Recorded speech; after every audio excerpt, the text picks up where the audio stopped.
Hi, and hello, welcome, Stephen Shelley. I'm so excited to be here. Thank you, Bryony. I'm looking forward to talking to you. Yeah, me too. This is the third episode of this podcast series, Choosing to Create, where we're talking about um, how our creative spark can express itself in the world and how we all have that within us, and different ways that it wants to come out. Um, I know Stephen because we have collaborated on at least two big projects. Um, One was a community, which is a big creative, Yes. a community on a piece of land, which is a big creative endeavor. And then we also collaborated when you were directing a immersive theatre show in a mountain town. I'll just say also you're in North Carolina right now. That's Yes. correct. Yes, up in the Blue Ridge Mountains. Yeah, and in the town where we actually created the show, and it was an immersive event, and we might talk more about that. Yeah, Um, sure. so yeah, And are you hanging out with let the hobbits up in Wales? yeah, I got a bunch of hobbits. They're just down on the floor. You can't see them on the screen. All right. I love it. I love it. Yeah, and I also will say we may get onto many different topics, but the art of surprise being a potential thing we can discuss here. So I want to ask you, Stephen, actually, a question to begin, um, which is how is the creative process for you? How do you start with ideas and make them into something physical? And what does that often take a certain form for you? Yeah, wow. Um, I guess it starts with sort of like this deep feeling in me of like a calling an aim or an interest in the world of um, kind of raising awareness, raising consciousness, raising the the vibration, if you will. And that I feel like is sort of like central to me. I'm kind of constantly, just very naturally, like wondering is where's the truth here? Like what's really going on? What's underneath the surface? All those kinds of things have always really drawn me. So I've always been interested in that sort of thing. So it kind of starts from there, like this is what I'm about, and um, and for me, like theater has always been like super interesting to me, and I still don't really know why. I really think about it a lot. I'm like, this is really kind of one of the harder forms to create in. Why couldn't it be painting or I mean, painting has its own challenges, but like it's years sometimes between one show to the next, or at least a long time, and because I'm trying to make bigger and bigger things. It just feels that that's kind of how I continue to grow. So the timeline just stretches out. But I like with the show that you and I worked on with Portal, I just began to ask myself, and this maybe comes into the theme you presented early on about surprise, but I began to ask myself, like, how in theater, what is a really great way that you could cause people almost just like jerk them out of the normal, if it was a vinyl record, like the normal track that they're playing on, they just kind of live and exist in this normal cycle. Like, what would be a really amazing, awesome way to just sort of say, and move them, down the vinyl and play another track, or cause that openness to take place, knowing that you can't control anything as a designer or creator, but you can offer compelling conditions where that sort of thing can occur. And And so I thought about it and I started thinking, like, how about we have people just go through a portal? What if we like somehow design an experience where at the apex of it, there's this magical kind of otherworldly dimensional interaction that takes place. And you're just like, holy, I just, like you're just airmailed out of any possible routine that you've ever done before. And so that's kind of how that started. But it really sort of is like on the heels of many, many years of thinking about like just witnessing audience behavior in typical theatrical settings. Like we go in, we get our program, we go down, we sit in our seat, and then we consume this thing, and we're exposed to these ideas and or this plot line or these characters, and every so often you're riveted by maybe a singular performance in that show, and all those things are great. I'm for all of that, but I also feel like the world is in a very interesting place, and it feels like there's an opportunity here, an energy present, if you will, that could really amount to having people really question themselves and zoom out and say, well, what's really going on here? And so I would say like it starts in that question of like, what, I really I want to make things that kind of really take people on a journey away from what they're used to. And so that's kind of how it tends to start for me. And I remember I can remember you and you might remember this. We went to that concert up in Louisville, Kentucky 3 or 4 years ago. We went to see War on Drugs. And the whole drive up, we were talking about this. We were talking about the show. And like, it was so fun because like, you just got everything I was talking about. And it was like you had been reading my mind for the last 6 months or whatever it was. And like, I feel like on that drive, like the show just got made because I had somebody there who was right in there with me, who really understood everything I was talking about. And so my sense is that you're coming from a similar place of like, yeah, art is really about magic and elevation and something new. Like I want to give you something new. So I think those are really the impulses that form at least the initial movement into, okay, you make a decision, I'm going to make something. And then that decision has all kinds of electric consequences behind it. But anyway, that's how I would say it. I'm very curious how it starts for you too, particularly because you sort of operate across media, like your music, but you obviously are like have a dance background and a quite a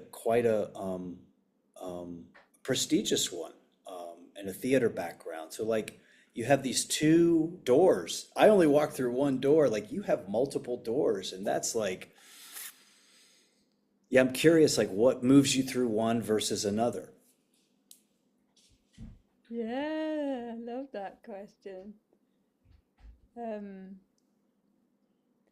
it's nice to remember that drive to Kentucky as That well. was a That's great really show. fun. That was a It great was show, wasn't it? amazing. We were right in Yeah, we were front. right at the front. Yeah. Yeah, well, that's the thing, like for me, what drives me is the act of performing, which Hmm. is the act of connecting. Oh, interesting. So it's the energy feeling of togetherness, but like you're the one standing up there, stewarding something maybe. Um, and so it's that feeling of what's happening with the crowd. I mean, I'm in my own experience, but because I have these qualities I have these skills I can draw on. Like you say, I did acting training and did some acting. I did substantial dance training and then, And clowning, well, didn't you do some clowning work? clowning. It feels That's like it's enormous. such a central one because with clowning you can't hide anything. Yeah, And if it's not funny, then there's absolutely nothing happening. And it's just really hardcore if you're not it's painful. being funny in the bed. It's It's like, pretty, okay. it's a I can't hide cringiness. behind my crazy moves or my impressive vocals. So for me, it's been a journey over the years of like really working in the tools and the skills of performing. So for me, they feel like little worlds I can create, and they're moments. So maybe you go into some vocal exploration and then you start a dance, and all these things are ways of like bringing the audience with you. So it's like a you're not trying to impress or grasping for their attention, but there is a sense there of like, okay, I've been doing this for a while, maybe I'll change it up. And it's a constant dialogue of being together on this journey. So it's kind of like a journey or a trip, or and then you might bring in a theatrical moment, but it's all very, for me, it's all quite fluid rather than now I'm acting, now I'm dancing, now I'm singing. Yeah, And yeah, being yeah. like a front woman, although music tends to be the way I can bring that together by being like a front woman of my show or whatever. Um, yeah, it can also be in different mediums, like literally a dance piece, or we talked a lot about Punch Drunk because I danced in one of Yeah. their things, and that was a great lesson in this kind of way to bring the audience out of their comfort zone. Yeah. Yeah, yeah. Yeah, that's fascinating because you and I are talking about interacting or our relationship to an audience or to whether that's an amorphous large group or like one person. And isn't that such a fascinating like space of like feeling what they're gonna feel, feeling what they're feeling, like just knowing that as a performer. Like I used to do a lot of performing too. Like I mostly design and direct and do that sort of thing now, but like I have a long performance history, and there's this incredible thing that happens when you're on stage or just in a performance setting. Because I actually have done most of my work has not been on a stage; it's been in all these other kind of non-traditional spaces. But how you can feel other people, like you can really, like there's just a knowing of like that journey that they're on, that experience they're having. And as a performer, like I find that that if you can just be open to that, just say, okay, I feel this, and it will steer you. It kind of has an influence. It sort of has an action on you. And it Peter Brook, the great director, who's like one of my heroes, he was a theater director, Englishman who lived in France, but he used to talk about how it's not really theater until there's an audience present. It's rehearsal, and it's valid, but like the presence of a watcher, of an observer, of an audience, be it one or a million, doesn't matter. It just changes everything as a performer. Like how many times have I been in a show and I thought, oh man, this is gonna kill. And then you do it and it's like, oh, this is terrible, or just it goes over their heads, or it doesn't land like you think it will.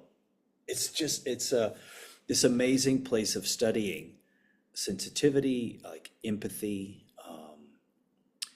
and the allowing of like other kind of forces and things to play upon you is the presence of the audience. And it sounds like that has a lot to do with what you're doing. Like you're very sensitive to that. I mean, I know you are.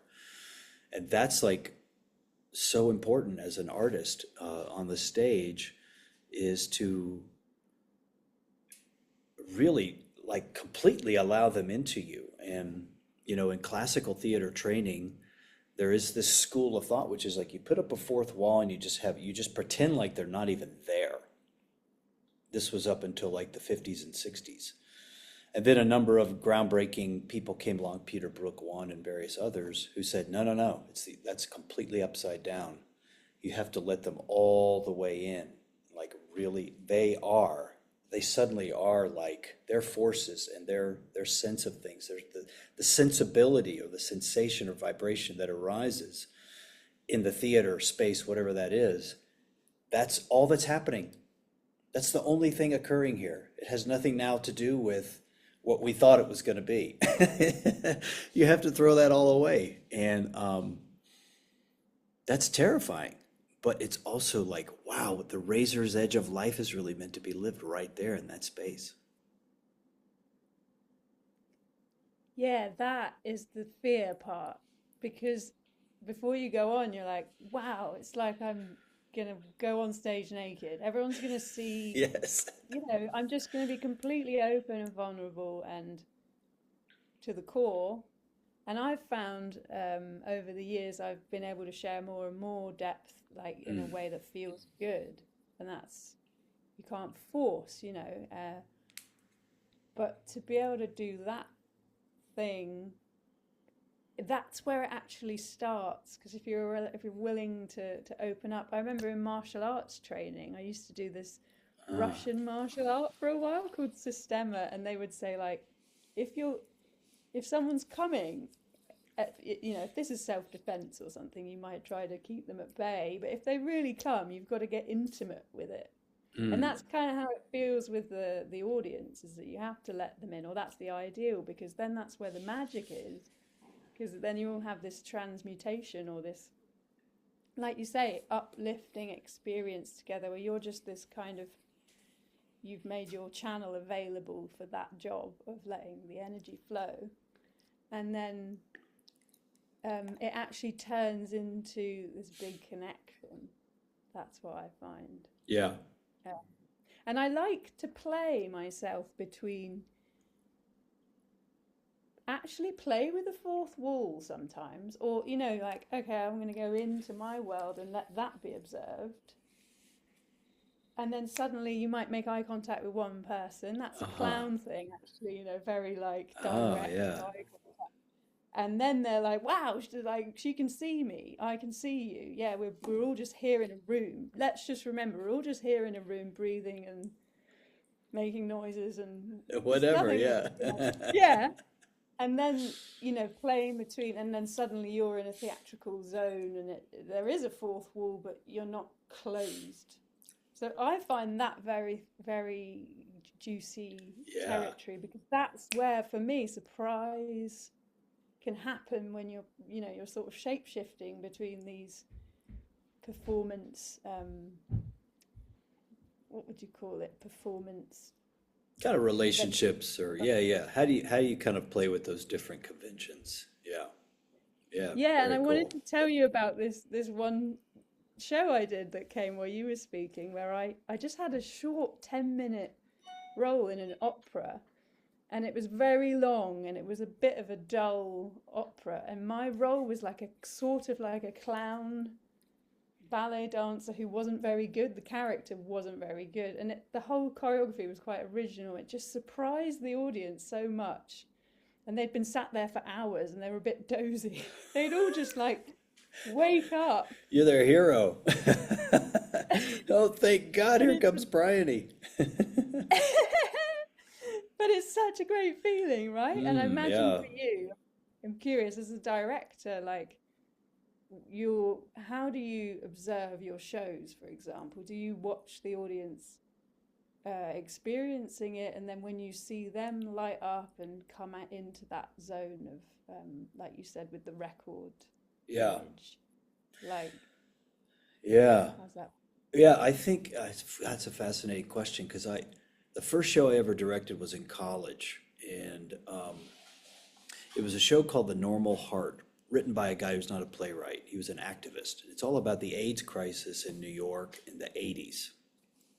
It's very powerful, very emotional, very gripping, and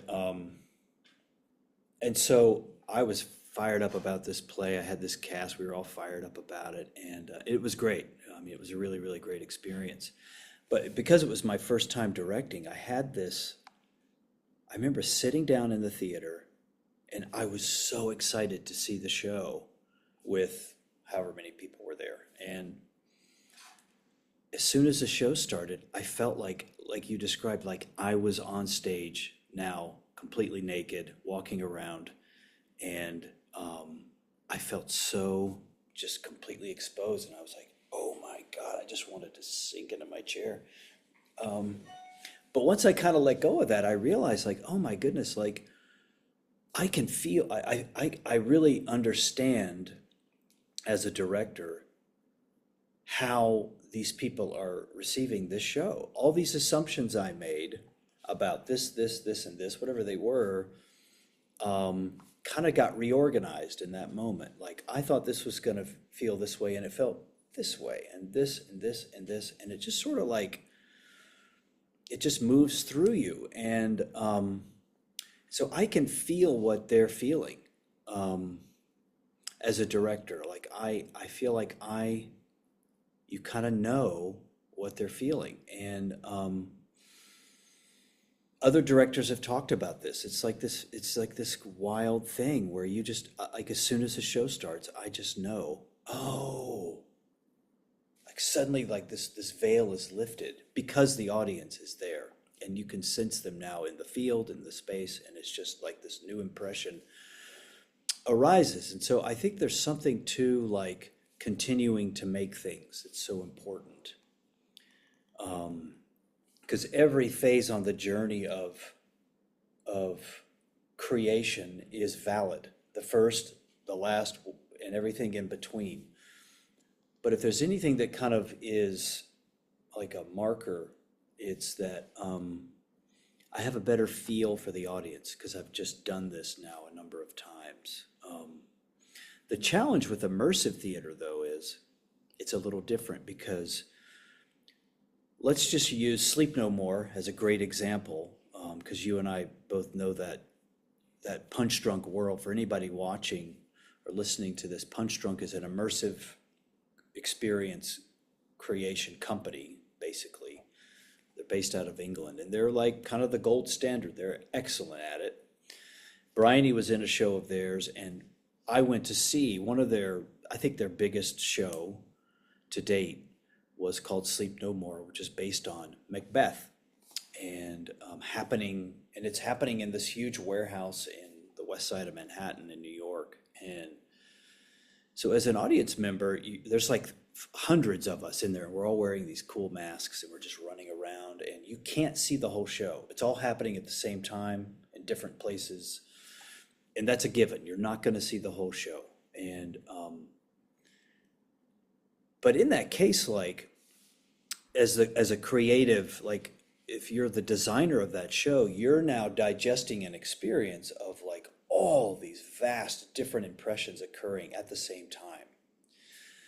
And so like that's an example of how immersive theater kind of blows up the form. And then as a creative person, whether you're a performer, like you can speak to this, like you may have 6 people watching you now, and then in 3 minutes, 12 new people come, those 6 people leave.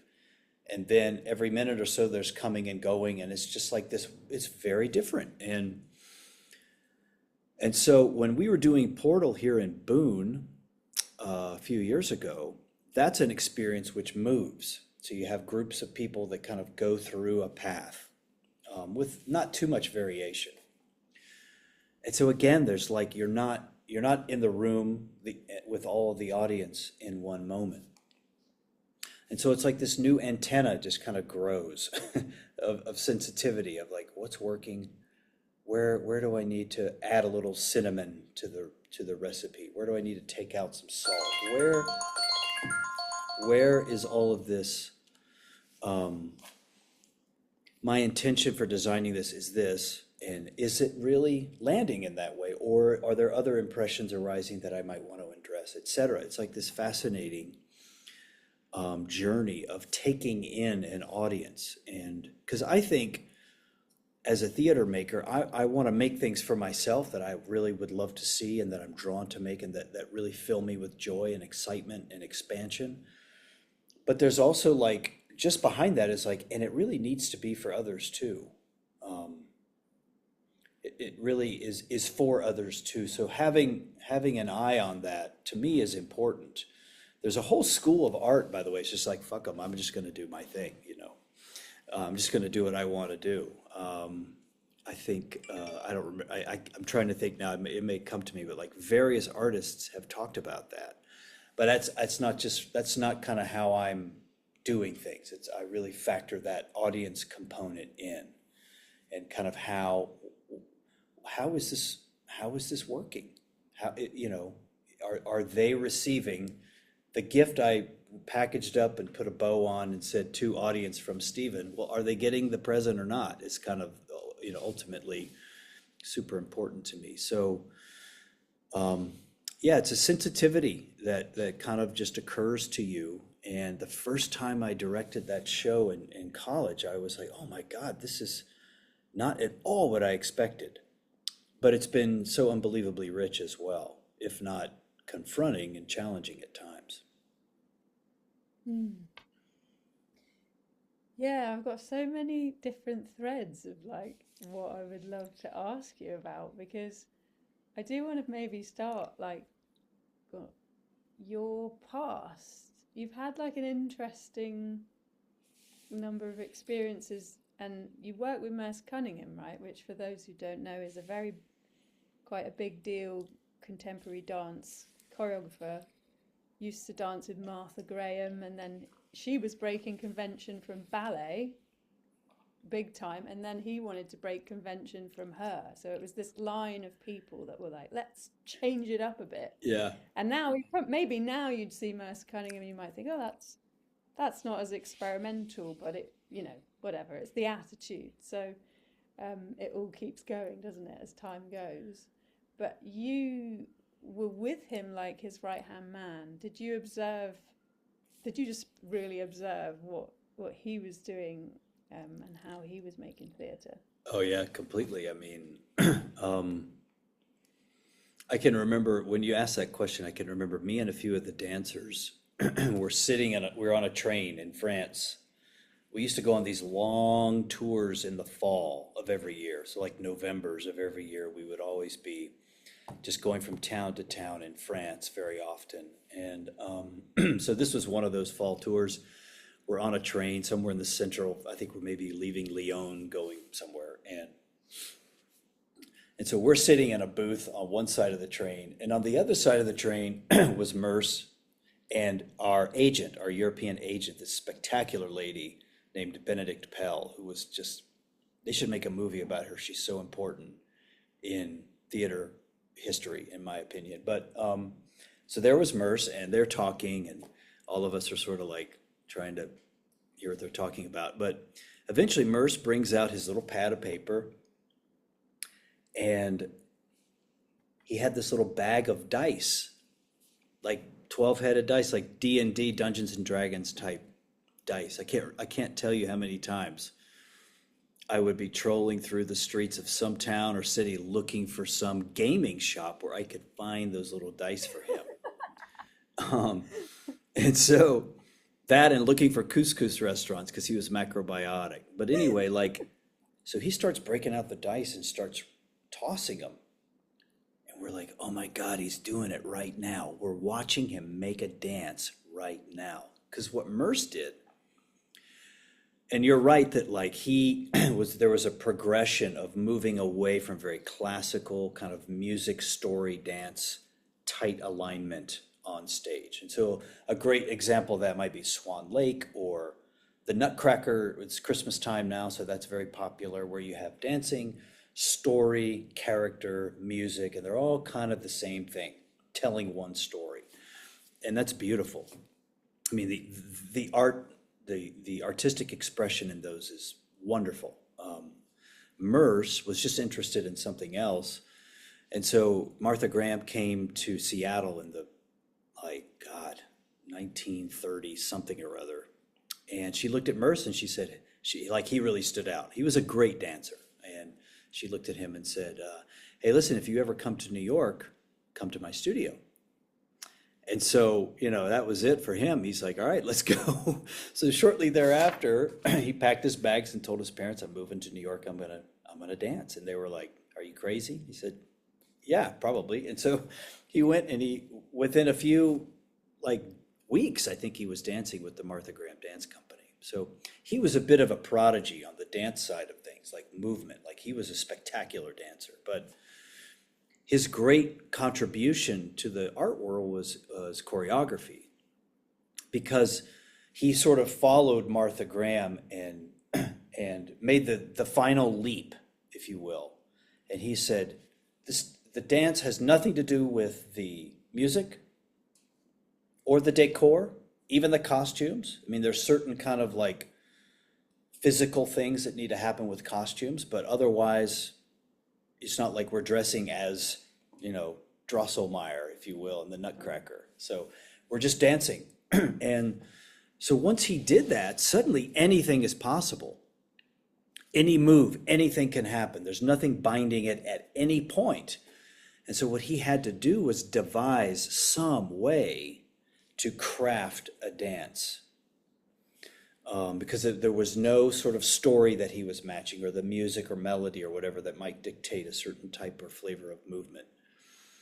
And so what he did was he depended upon chance operations. And this was something that his longtime partner and equally brilliant composer, musician John Cage initiated. I think John was reading the I Ching, the Book of Changes, the Chinese Book of Changes, and began to design music based on some of those principles.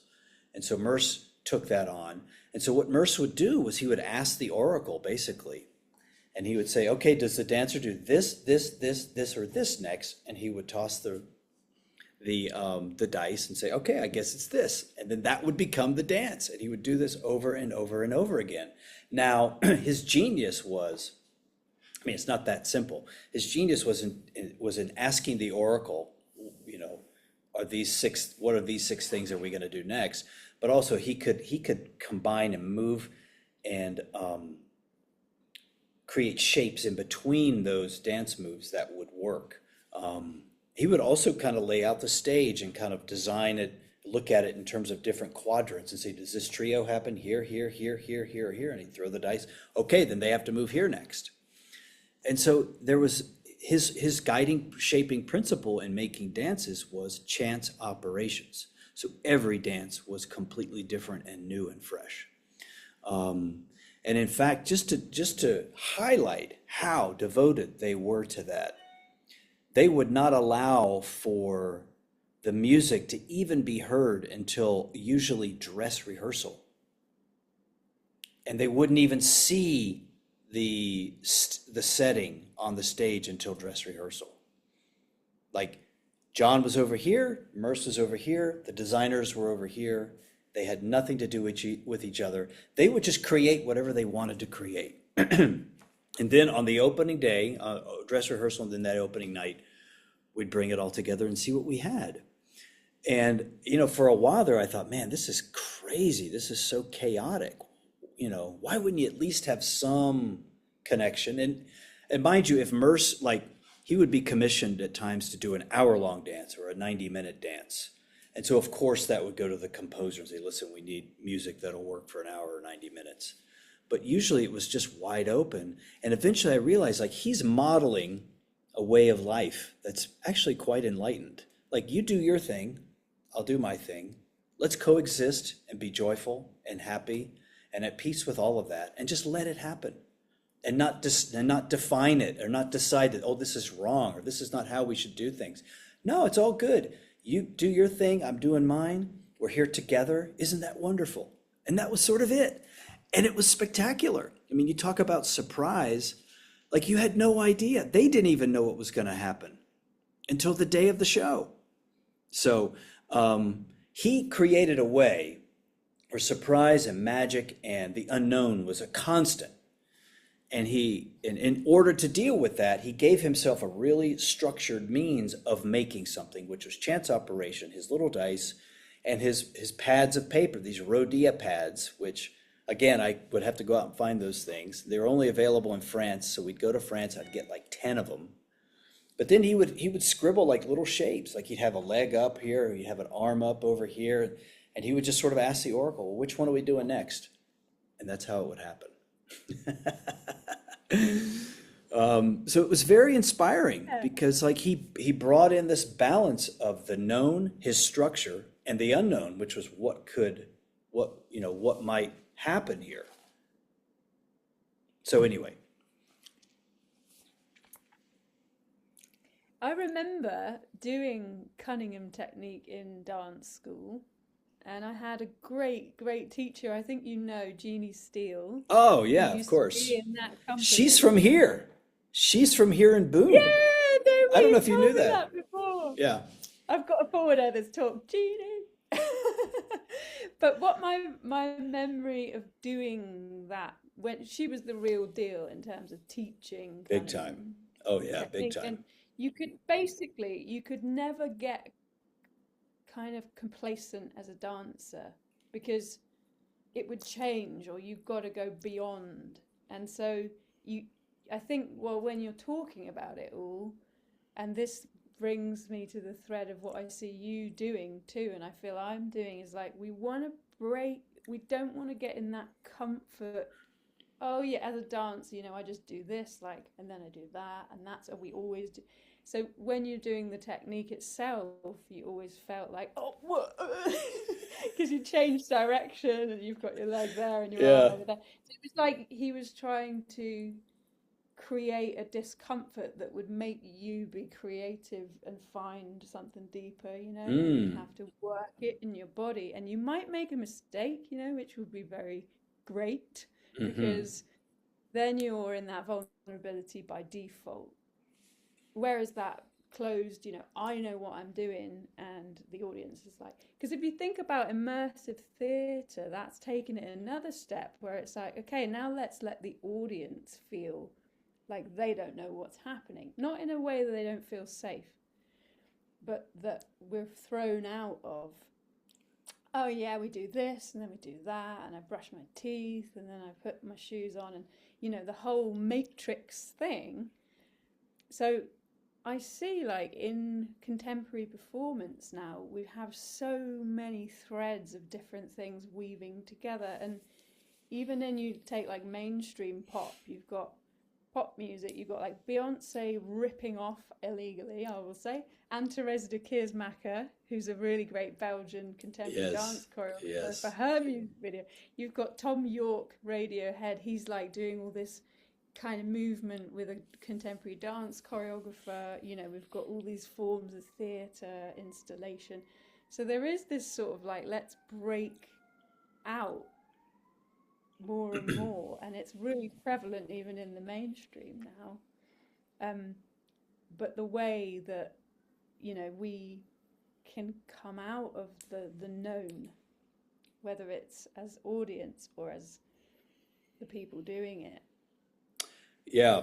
Um, just in case anybody's wondering this, I was never a dancer in Merce's company. I was his assistant, kind of his personal assistant, and I managed tours and whatnot.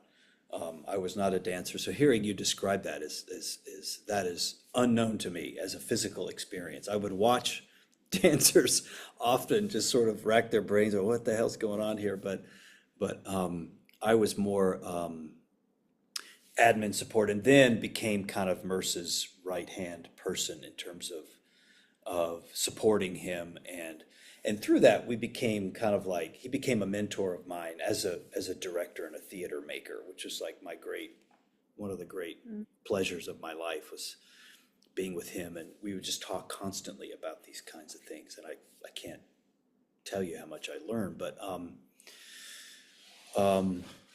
yeah, the variety of ways in which art now exists, it's really very interesting, and it does play into this theme of surprise. You even see people going against that now, and because they're going against it so hard, it's like it's also surprising and unexpected. There's this great theater group in New York City called Elevator Repair Service. Already the name is like, what? It's a theater group? What is that? But they have this show called Gats where you sit in a theater for 7 hours with a break in between to get food because it's so long. They assume you're going to need a meal. They've made it that long. And the main thing they do is they read the entire book, The Great Gatsby, right in front of you, which sounds to most people like, oh man, that sounds boring. Like, I don't know if I would want to do that. But I mean, their director is a genius. His name is John Collins, Duke guy, which we won't hold against him too much. But he, what happens is you go into the theater, you sit down, and an actor comes on stage, and the presentation on the stage is just very mundane, boring tacky, worn down office. It could be like an insurance company or something really banal. And the guy tries to log into his computer and it doesn't work. He's like, oh my God, what am I going to do? I can't get in. My password doesn't work. So he opens a drawer and out pops F. Scott Fitzgerald's The Great Gatsby. So he picks it up and just starts reading it out loud. And suddenly over the next 7 hours, the whole story comes to life on stage. And different office workers come in and they just take on different roles, and it all just happens. And it is spectacular. It is so great. It is such an incredible piece of theater. You are on the edge of your seat. It's wonderful. It's so funny.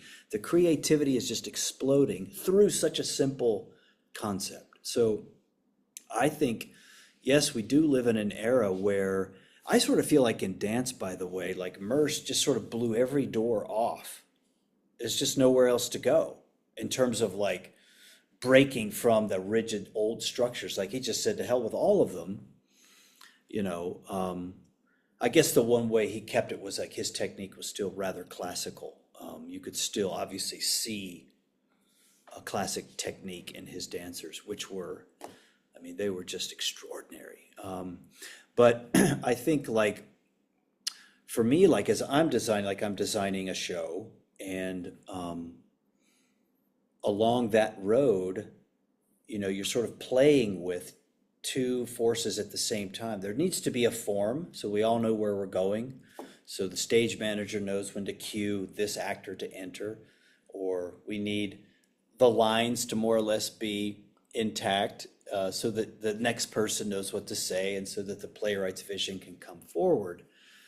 But what's very interesting, and as an actor, as someone who's done a lot of acting, and you as a performer, like within that form, there's like imagine it's like this. What's really fun is to just like play around in that form. How much can you play and explore and consistently surprise yourself? Or maybe more accurately put, like be surprised by the act of performance and just whatever comes up, whatever's alive, whatever feels relevant in that moment. Just to highlight that, this is a great story. This guy that was my directing teacher in college, this really interesting guy, his name is David Hammond, but he worked with Christopher Walken once, and he told this story about how Christopher Walken, I mean, like everybody knows him as being like pretty different. Like his whole way is just very different. And so he would often do things really differently. And so this was David's first time working with Walken, and it was a stage show. And in rehearsals, there was a scene, and Christopher Walken, in the middle of that scene, just decided one time to go out in the, like, go off the playing area and just grab a trash can. And he would pour out the trash, and he'd put it down, and he'd come back into the playing area. He just did it over and over. And so David thought, well, he'll stop doing that. He'll stop doing that when we get to tech and dress in the actual theater space. And they got into the theater space. And so imagine like the rehearsal hall is like one floor. We're all sitting here and the action's happening here right in front of me. But in a stage, you've got sometimes an orchestra pit, you've got aisles of seats, and then you've got the stage, which is up and flat in front of us. Well, it got to that bit, and Christopher Walken walked down and off the stage and came out to the stage manager's table and picked up a trash can and poured the stuff out, because he was like, that had become part of the show for him. And so he was like in that case, he had surprised everybody by doing that, but now it had become like this routine. And so David said to him after I think maybe after dress rehearsal, he says, now, Chris, you can't go into the audience and find that trash can. And Christopher Walken was like, oh, right. I have to stop doing that. So you can see how like the human instinct is to latch on to form. Even if it's one that you're cool, like you cleverly made it yourself, and it's, it looks like Stephen. Oh, Stephen's doing this thing now. It's like, no, you have to let go of all of that and still play within this kind of defined space. So it's this incredible exercise of like, here's what we've agreed upon. We're going to do Hamlet. But within that, I have room to play and surprise myself. And then when I surprise myself, or if I am surprised, I think that's a truer way of looking at it, because if I'm allowed to be surprised by myself in the moment, I'll just express something so differently than maybe I did the night before, still using the same words, still using Shakespeare's prose. But then my partner's like, oh, wow, this guy's so alive. And then something new begins to make itself.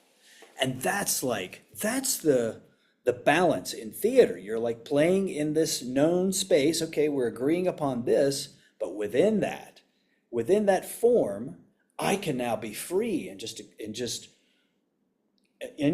kind of be surprised. And it even comes down to like movement, like I may need to be at a certain place on the stage by this line so Laertes can respond to me, and now we have a sword fight. Like I got to be there for that. But man, the journey to get there, like I can do all kinds of things, and it may just be completely invisible. Like I'm just feeling it inside myself. But as an audience member, you know the difference. If someone's really alive and in the moment and just continuously surprised by what's happening inside of them, like it's just 10 times more interesting than, the person doing what they're supposed to do and just following the script and being a good little actor. Nothing wrong with it, but the degree of what is magnetic and compelling and exciting and interesting as an observer is night and day. So Peter Brook used to talk about that in his book. Like if you're interested in this kind of thing, you got to read The Empty Space, because he talks a lot about how you have to constantly burn down what you expect is going to happen. And it really starts on the inside of you. Like you can't know what's going to happen, because if you do, what really is alive won't be able to come out. And so I think great actors have learned how to just clear it out, trust themselves fully, and surrender in that moment to moment existence of the play, knowing that they will find their way to doing all the right stuff, so all the technical needs and the story needs and all that stuff are met. But so that other thing can come out, which is and that's why Shakespeare's writing those plays. That's why Sam Shepard wrote those plays. That's why Albee, all the great playwrights, why Merce made those dances, was so some life could appear that wouldn't have appeared otherwise. It's so free. Like when you're talking about it, it feels so liberating because, okay, there's some structure, but then to be able to express that real wild power that we have as humans, we're not contained, we have all of this that comes through that we're allowed to, we're potentially here to just access and let it be a big mess and let it happen. And I really feel that when you're telling these stories, like what will happen, because also stuff goes wrong compared to what in musical performance that can happen. I did a show recently, and one of the tracks we'd made suddenly sounded really different. It was like, why is that happening?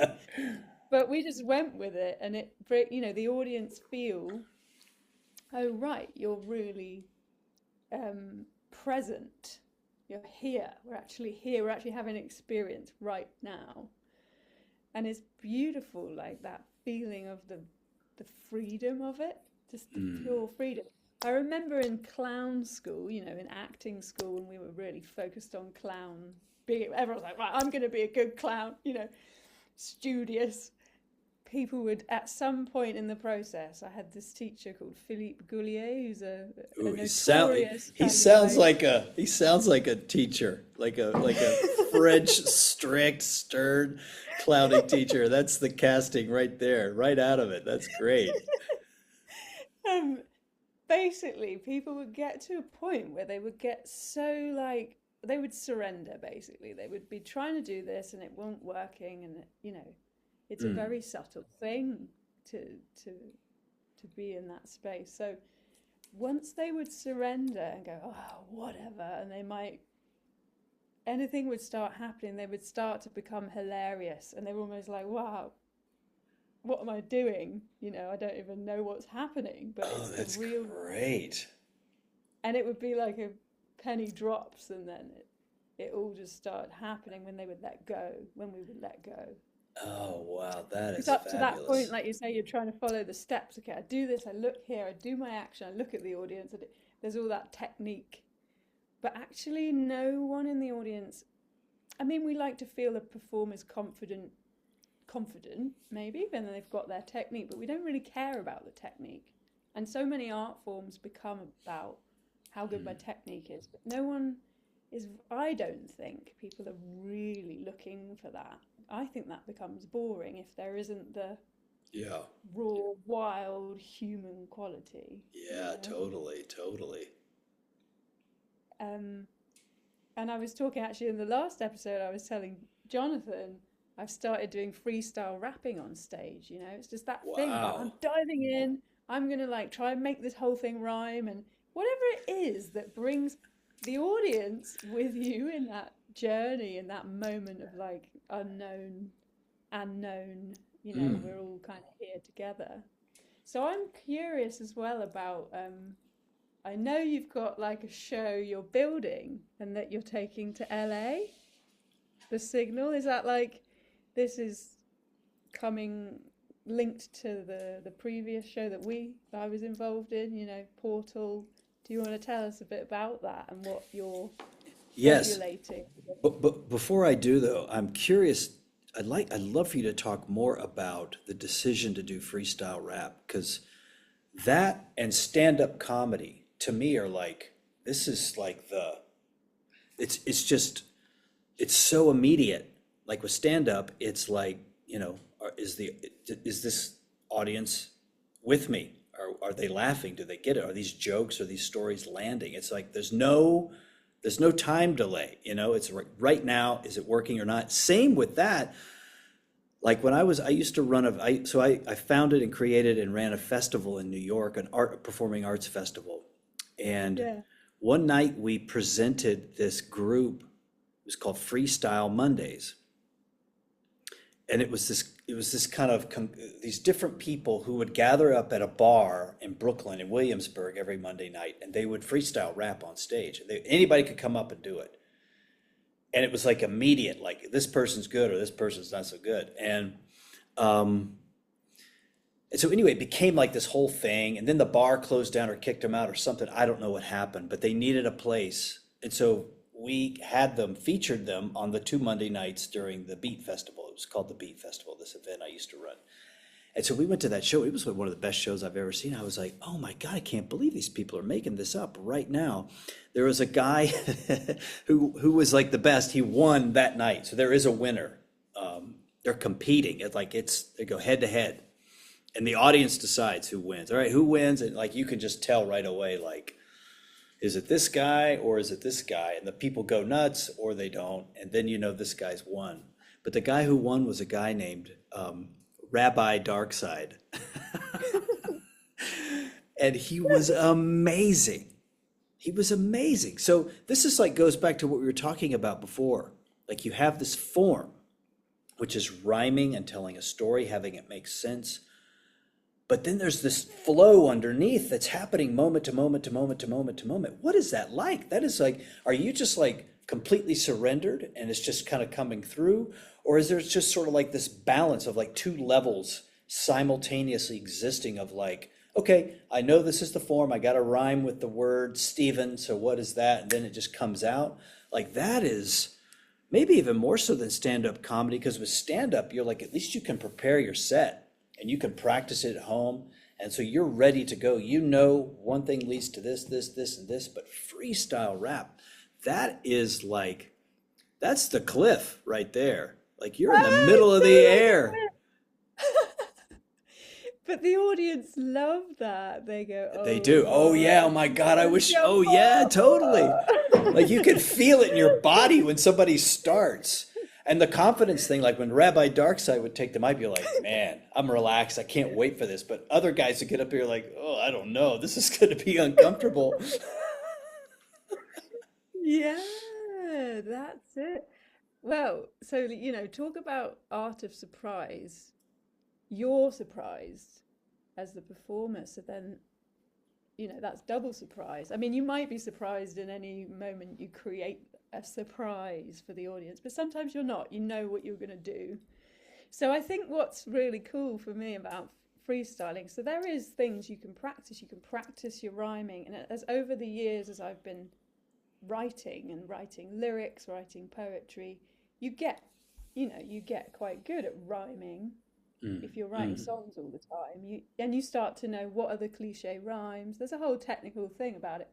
Place and face, car and far. If you want your song to sound like something that's been written 10 million times, or if it's your song. And I'm so interested in the art of using words and images through words and creating your, like, telling people about your experience of the world. So I think all of that helps, to inform. It's like you're writing in the moment. Yeah. And then you've got the technicalities of rhymes and the technicality of like your vocal ability. Because sometimes I get raps in my head, but I can't get them out as I can hear them. Oh, wow. So that's a whole skill. I used to hang around with rappers when I was in Paris, mainly as a singer, but I would sing choruses on their raps and I would just like absorb that. Yeah. But I think it's what happens for me is when there's a starting, like any form of improvising, whether it's movement, and I love improvisation for that. You start, you're like, okay, we're in the unknown. What is it? Like you say, form starts to appear. It always does. I used to dance in these like groups. There was a group of us. We did improvised performance. We were the same 10 people or whatever, or maybe we were 6. But we would all be finding it together. So it's something I've explored a lot, is that territory of we don't know what's going to happen next. And so we're all discovering it at the same time. So you start maybe with something, you're just saying something. Sometimes I'll put like 2 lines that I've written to just get me going, that I know. But then when it really kicks in for me is when I start to understand what I'm going to say in this moment, like what I'm talking about. And I do love to talk about like what's happening in the world through this fun medium, what I think is happening in the world, the new world order, all the rubbish and all these agendas and the way humans are being oppressed. And if you put that out, that's quite a serious and sometimes heavy message, but if you put it out there in a fun way and it rhymes, then you're having fun. It's like, whoa, what's that? It doesn't even matter if you agree with me, Yeah. You'll be enjoying something about it potentially. And aside from the content, it's that feeling of freedom that you were talking about, that wildness, like, oh, right, she doesn't give a shit. She's just talking about whatever comes out. And so I'm on the edge of my comfort zone. And sometimes, sometimes I start a line and I'm like, oh no, where's it going? What am I going to say? Wow. Yeah. Wow. So it's actually, for me, it's quite a new thing to do that live on stage, and I'm super, I think I keep talking about it because I'm super inspired whenever there's like an area of, ooh, I could get better at this. Like I love to build skills. I just find it fun. So I think, ooh, I'm going to practice that now, get my teeth into that. Yeah. I had this, I was in a show once, it was in college, and I had all these lines. And I had this experience where I forgot a line. Like I just couldn't come up with the line. And then I spoke the line. It just came right out. And I was right back on track. And I'm like, later on, I was like, what happened there? Like, that was amazing. Like I literally I finished a word and I thought, I do not know what the next word is. And it just came out. The whole thing just came out. I'm curious if that's kind of what it's like for you, like with freestyle rapping. Is it just sort of like, when you say writing in the moment, are you speaking it first, or is it like going from here and then out? Do you know what I mean? Like, are you thinking it and then it comes out, or is it just coming out? Yeah. Sometimes it's both. Like sometimes it's just, forming it into words. Man, that is cool. And then and then you might be saying one set of words and you get that, like you were talking about, how do these impulses get Yeah. out there? What is that actual process? So you're saying one line and then you think, oh yeah, yeah, yeah. You think of a word. It's very fast, isn't it? Oh, that Yeah. rhymes with that. Oh, I'm going to say that now. Can't Yeah. wait to Yeah. say it. Yeah. So in some ways, all you're doing is you like keeping the ball in the air. And then if I can't think of anything, I might go rap-a-tap-a-too, rap-a-doo, just like say something Keep it making going. sound. Yeah. Yeah. Yeah. Yeah. Yeah. Yeah. Keep Great. yourself up there because reminds me of Cunningham technique. What I wanted to say when you were talking about it, Mm. like when you're trying to, I remember when I was trying to do those movements and it felt impossible, that part of you that wants to give up and go, oh God, I just can't do this. Just like, how am I going to Mm. get my shoulder there, my leg over there? And that's the whole point, is that you get resilient. So like Jeannie, the teacher we mentioned that we both know, she'd always be like, come on, you don't give up. And it's the same thing. Like if you're improvising and the stakes are high, it's almost like a part in the brain that's like, oh no, am I gonna like not know what to say? I probably won't know what to say. I won't do it, or I won't know what to say, but I'm gonna say something. And that's a Mm. commitment, and then you're just committed to kind of making sure you follow through. And that is quite, something you can relate to life, isn't it? And Yeah. all the challenges you're faced with. Oh, yeah. That's beautiful. Yeah. Very cool.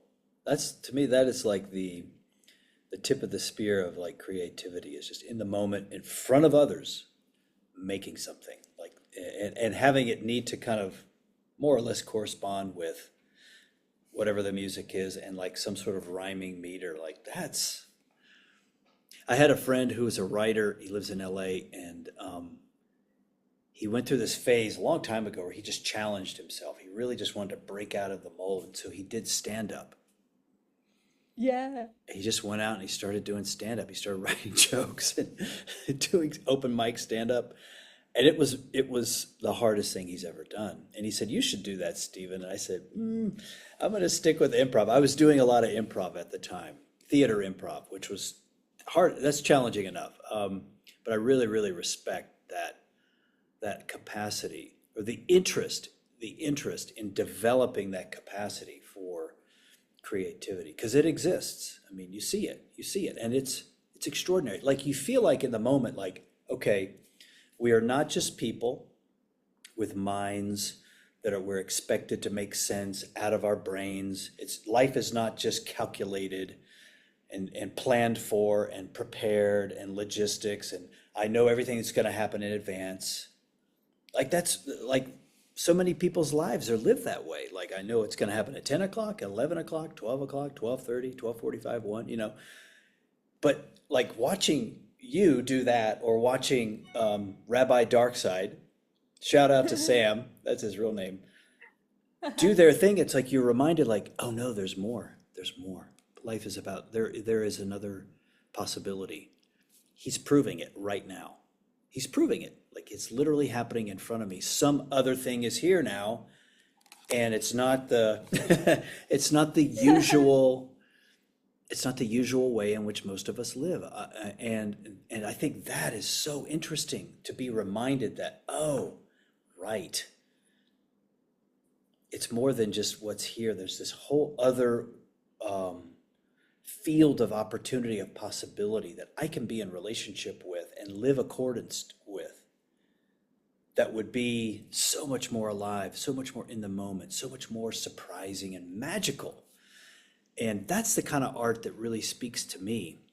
Gosh, I read this thing earlier today, actually, by Camus, who was an existential French writer. And but he was talking about that. He's literally talking about that his work was really about like, or an aspect of his work or his philosophy was really about like what you're really afraid of is freedom. That's what you're afraid of. You're afraid of freedom because when you are free, when you really feel that and you know it, then you know that you're fully responsible for everything. Like you're fully responsible. You can create anything you want. You can do anything you want. The world tells you, no, you got to get up at 7:30 and make the coffee and answer emails at 9 and eat at noon and walk the dog at 3 or whatever it is. But it's like, actually, none of that's true.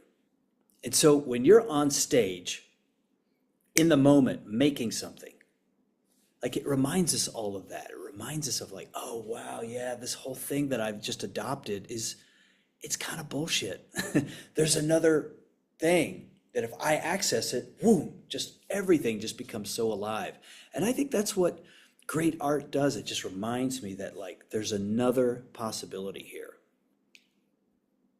And so that's why I'm like so interested in what you're doing. Like, oh man, that is like you are directly in touch with that. And that's extraordinary. What an amazing thing to Yeah, do. thank you. I say that might be the main driving force for me, Mm, is just to put that vibration out there, the one you've just named. Oh, mm, yeah, I've got that in me too. Yeah, of course. We're all spontaneous. Because, when people talk about, oh, yeah, AI is going to replace like music, and I'm like, no, it's not.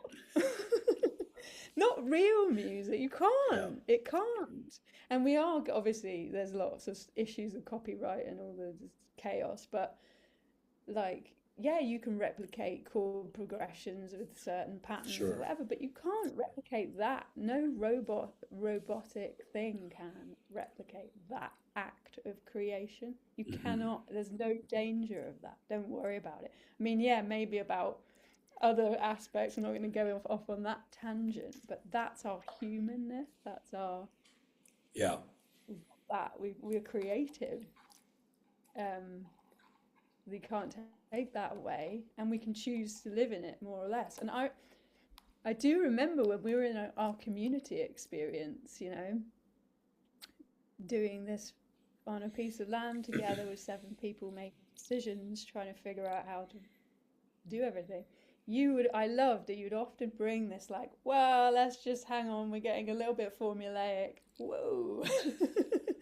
Let's like keep this ability to Mm, be wild and spontaneous and not know, and like not have to control everything, yeah. you know. So Yeah. yeah, I think that drives it forward for me. Yeah, totally. Totally. And you can see it. You just know when you're in touch with it.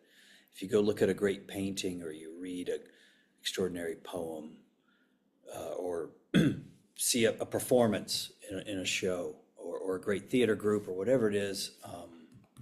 I remember Teresa and I, my wife Teresa and I, we went to see Pina Bausch's, was it Full Moon? I think it was one of her last dances. We went to see it in Brooklyn at the Brooklyn Academy of Music.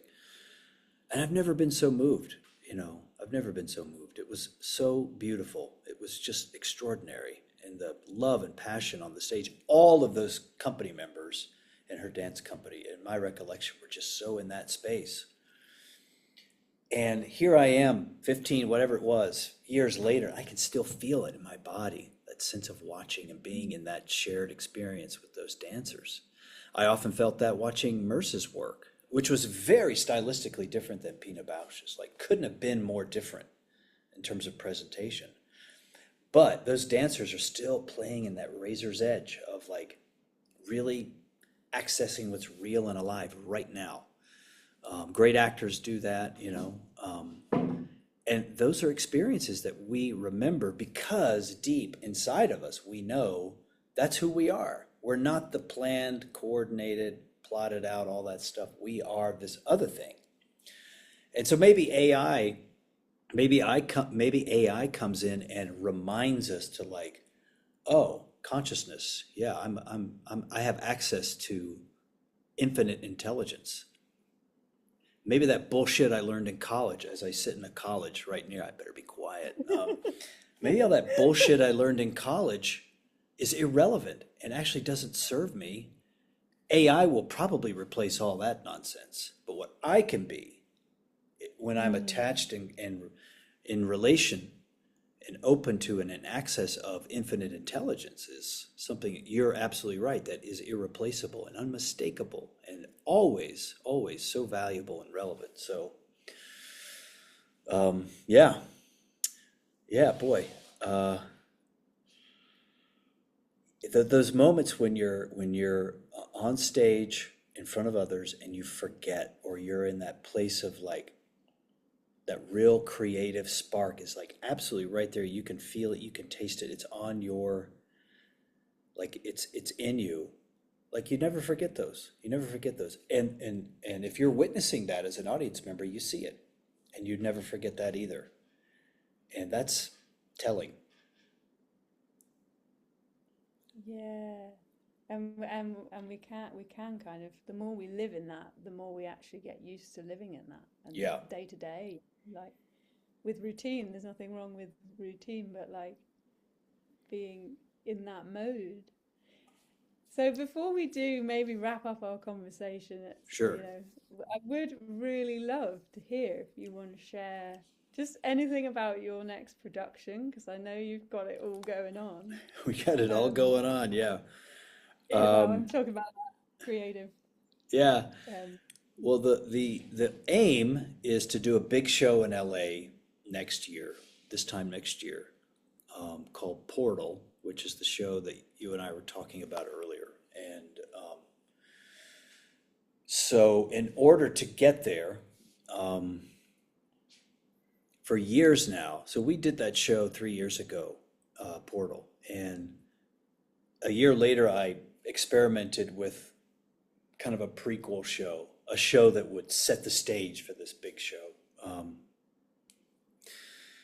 And it was good. It was a good experience, but hard to replicate. I won't get into the logistics of it, but for some time now, I've been thinking about what is a first taste or flavor of this world that seems to want to make itself through, me and my apparatus, so to speak. Like what's a way that I can kind of in a really meaningful way present like the first flavor of that meal. And so I've thought about it. Like for months last summer, I was designing this whole online game that would take place, which would be accessible to anybody. You wouldn't have to be a gamer necessarily, but I designed it and played with it, and then eventually just discarded it because I realized like, no, this isn't really right. I'm not a game designer. I'm not a gamer. I'm a theater maker. I'm a theater person, and so I need to kind of think of something that will satisfy that. Like, and so anyway, like the premise of Portal is that there's this version of mankind that now exists in the future, at least if we consider for a moment that linear time is real, which I'm sure none of the listeners of this episode could possibly believe. Linear time. So beyond that, but like, I mean, quantum mechanics and really virtually every spiritual tradition tells us that time is just it's a convenience. It's a fabrication. It doesn't actually exist. And whenever like we kind of find ourselves really in the moment, present, time just vanishes, doesn't it? It just goes away. It's like, and then it has to be added back on.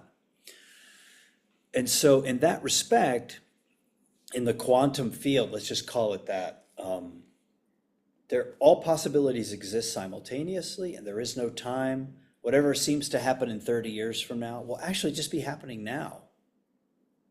So in this case, you have these beings from the future, quote unquote, who understand the mechanics of time and who have come back in time to essentially remind us who we really are. And the reason they've chosen now as the moment to do that is because quite literally, this is not just the show, but quite literally in the world, like it's a very powerful, potent moment where various timelines, realities are waiting for us to choose what will happen, and waiting for me as an individual to choose which of those timelines I participate in. And so I've always been kind of interested in this question of like, how can theater really serve? How can it be of real use? Like we see around the world, like theater, at least here in the United States, becoming less and less part of our existence, part of our daily, weekly, monthly, yearly life. Like most people don't even go anymore. If they do, it's to see the Nutcracker at Christmas. Thank God for the Nutcracker. Or, the local theater thing where you get to see your neighbor play King Lear. Probably not King Lear, but like you get to see your neighbor perform. Like, so there's that community element, which is beautiful. But like most of the work on Broadway is fairly safe because the financial model has become so premium. Now there are outliers. I'm not meaning to just sort of suggest that. I mean, there are great things that happen on Broadway, off Broadway, etc.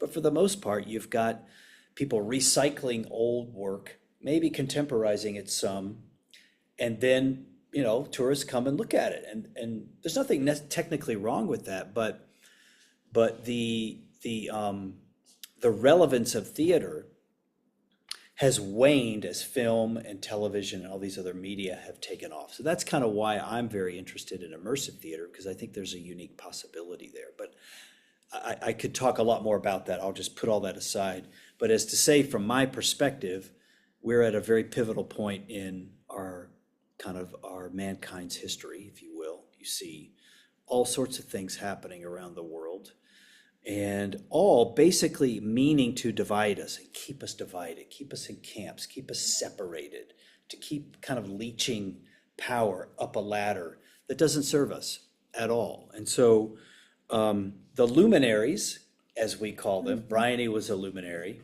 have come back in time to basically remind us of that and to basically tell us, like, this is a moment of choosing.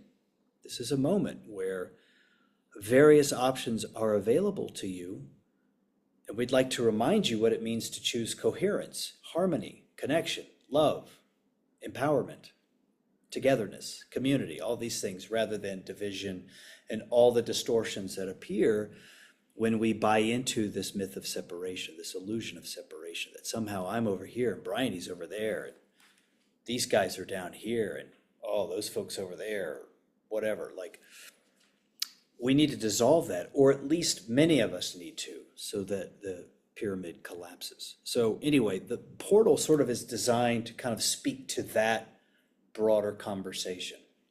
And I think immersive theater has the opportunity to move the needle in terms of bringing people into a field with each other, with different people, and then introducing themes that speak to world events, not directly, because I think if you get too hard-handed, particularly with something that's meant for lots and lots of people, you do the thing that it's designed to do, which is to exclude people. So I think there's an art to, like, how can this be really inclusive, say what it needs to say, without it overly triggering people. Some people might get triggered, that's okay. But without it becoming like, an ideological show. We see a lot of that in theater now. A lot of ideology is taken over, like their show's about something. Technically, I'm not making that wrong. It's okay to do that. But what happens as a result is that people who don't agree with that don't even come to the show. So I make my show about X, and the people who agree with X come, and then we just become an echo chamber. And now we're in an echo chamber. And what happens is eventually that little thing just kind of spins out and becomes less and less relevant. My view is that we need to make things that are for lots of people, like a big tent, but that still introduces things of relevance. And I think the one thing people can agree upon is that there is a lot of division. And like the division is where the power supply is extracted for whatever you call this thing is that is making a lot of big decisions that don't seem to serve most of us. So Portal is basically an opportunity within immersive theater for a new world to show up in this one and say, hey, there's another way. There's another option or opportunity for you. And all you need to do is choose that. And so the portal itself is like the journey of Portal, the show, start to finish, is like mimicking, if you will, a spiritual awakening. The awakening is when you walk through the portal. And then there's this whole other world that awaits you on the other side that is very different than the one you just left. And we sort of do this in one night. So there's like the portal experience where you go out and you're looking for this thing that apparently is one thing, but turns out to be something rather different. And then when you find that thing, this magical gateway appears, you go through it. And then on the other side of it, there's this whole new world shared with you by beings that are unfamiliar, but yet still kind of amazing and magnetic and wonderful. Anyway, like that's kind of Portal. And so like my vision is what I'm passionate about and what I'm going to do over the next year is bring that to life in a big expressed fashion in a place like LA where it can really move, like it can exist for a long period of time, where it can really kind of, I think, create the ripple that's needed, that I think it can do, but it needs to be in a place where there's a lot of people, there's a lot of resources, there's a lot of kind of interesting places and vibrations and environments, and where the audience can show up consistently to keep something like this running so that it can do what I feel it's designed to do. So the question for me then is, okay, you want to do this big thing, Stephen, great. Like, how can you start right now?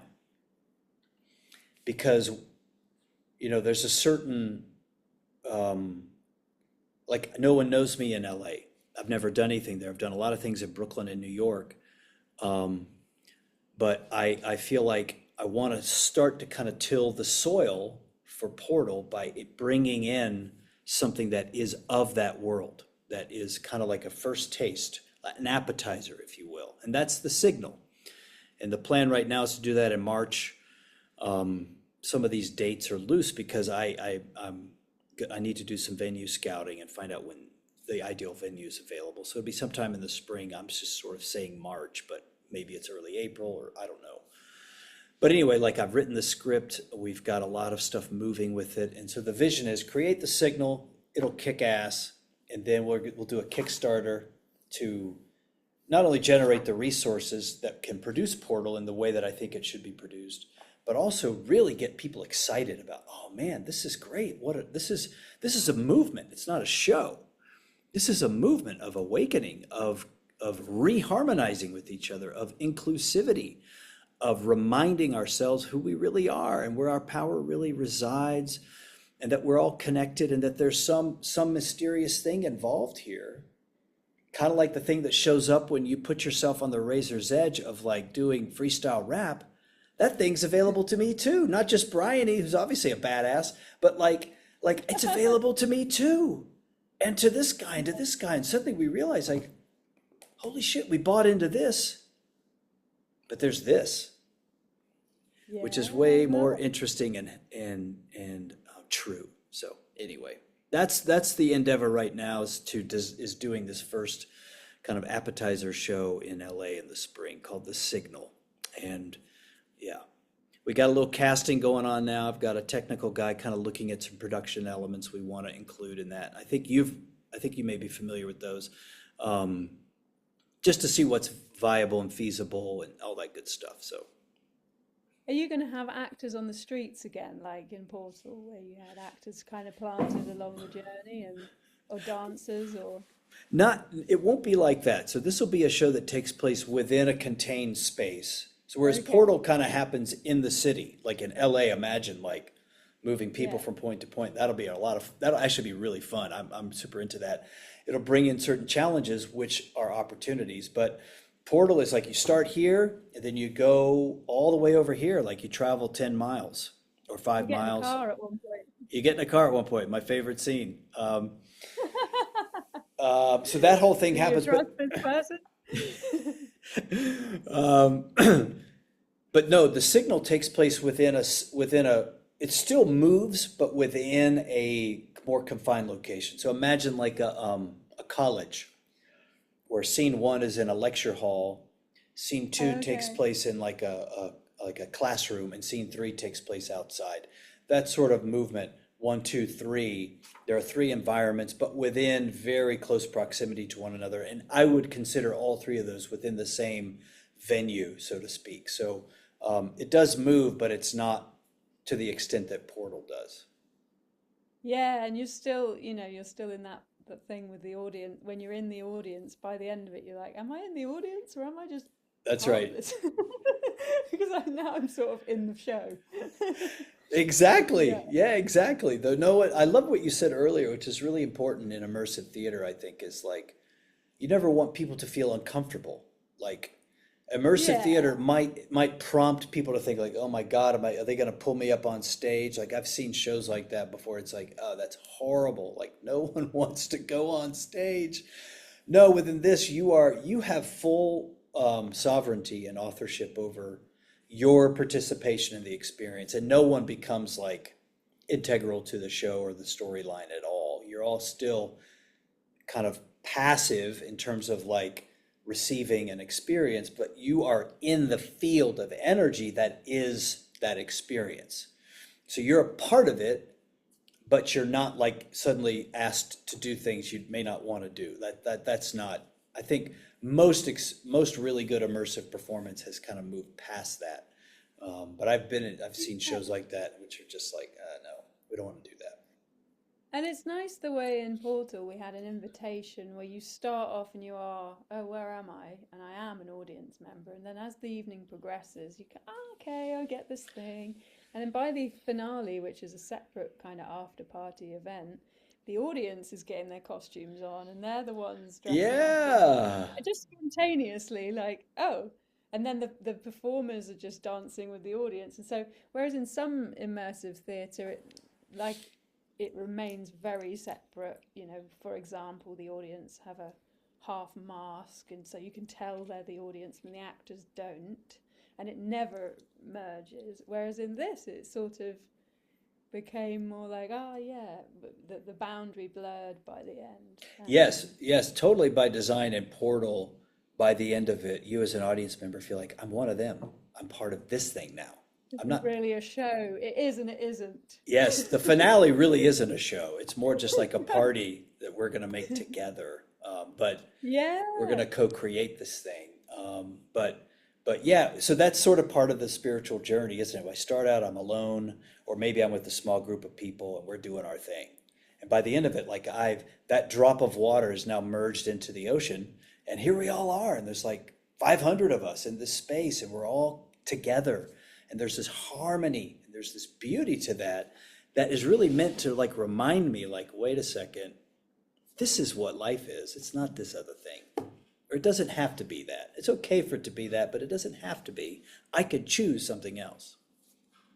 Yeah, and you're using form and then for structure, and then it just dissolves Yeah, away. yeah, yeah, I've got yeah. this friend here in Wales who's great at events organizing, and she has, she does these events, and then they always end with a rave, as we call it here. They always end with a party with DJs, and Oh, like you you're got like, to. okay.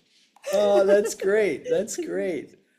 Yeah, taking over spaces. And Very I made a cool. show in the summer about, we'll finally say, like, with a common friend of ours, Izzy. We made a show and we asked, at the beginning, we asked the audience, like, we had all these questions and little things for them to engage with, and by the end, it's like, okay, there's the dressing up box, they've got the vibe that Yeah. this is an interactive thing. There are boundaries, but I am free to play too. Oh, yeah. Um, so is Yeah, I'm so excited to see what becomes of this new linked version of Yes. the show to Portal Yeah. for you. Yeah, Yeah, totally. it's just been so fun to talk to you, and like just yeah, that lit up feeling of what we can do. Yeah. Yeah, totally. Totally.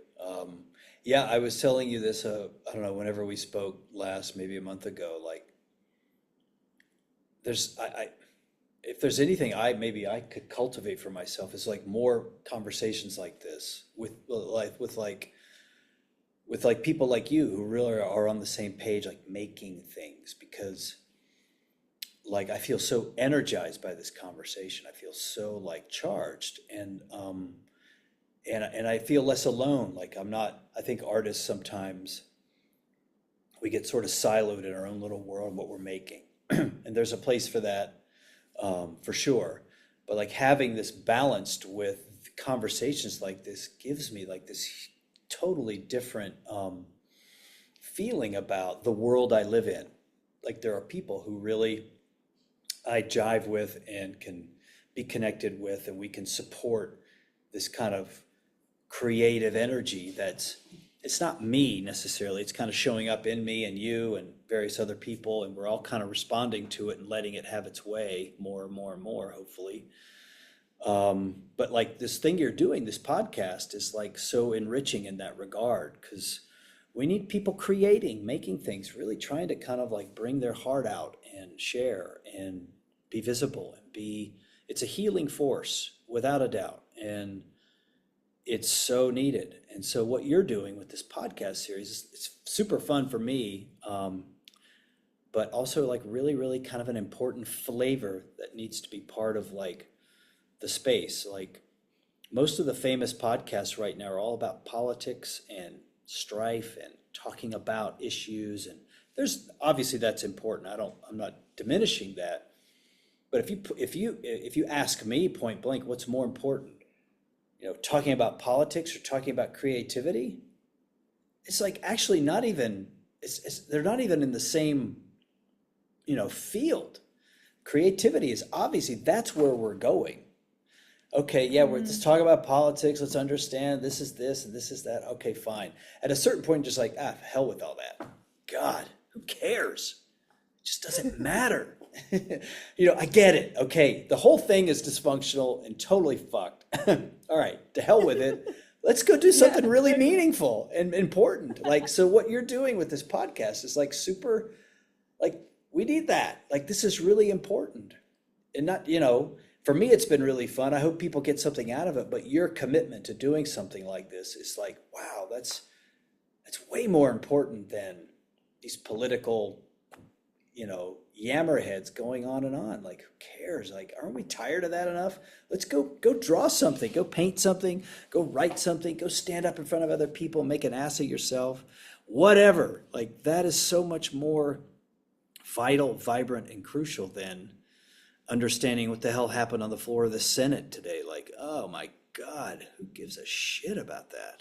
So anyway, bravo to you. I'm really proud of you. I'm like really in your corner. Like I really hope this series gets lands in the way I know you want it to. Because if it does, it'll have a ripple effect, and that's a ripple effect that I think is needed. Oh, yeah, thank you. Oh, I feel that. Yeah, Good. big love. And Good. also people watching, it's not about someone could watch and feel really inspired and decide to go do it. It's not about being famous or notorious.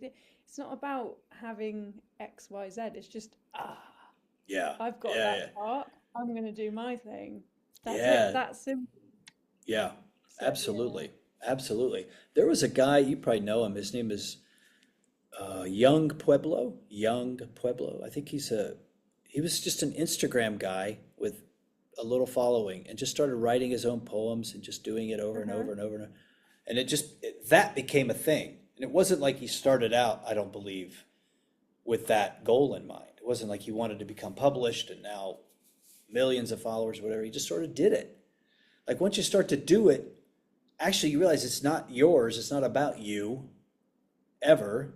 So it just becomes its own thing. And you're just sort of like the shepherd of it. You're just walking around with your flock, and your flock just happens to be these poems or this show or this means of expression or this kind of thing that you're doing, this design thing that interests you or whatever it is. Like it's all good. It's all good. But that's the ultimate kind of takeaway is like, oh God, I got into this because I thought it was about me expressing myself. And at the end of the day, it's like, no, it was never mine to begin with.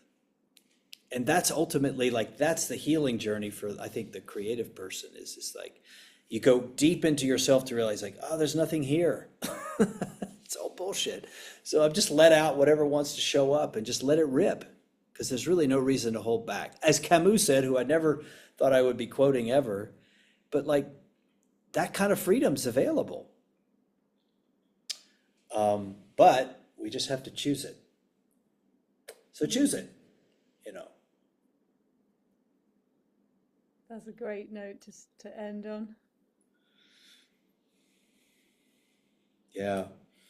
Thank you so much. I've thoroughly enjoyed this. I really, I could talk to you for days and Ah, yeah, yeah. Thank you very me much too. So for great. creating this space. Beautiful to be here. Yeah. Oh, thank you, Stephen. Yeah, loads of love. Likewise.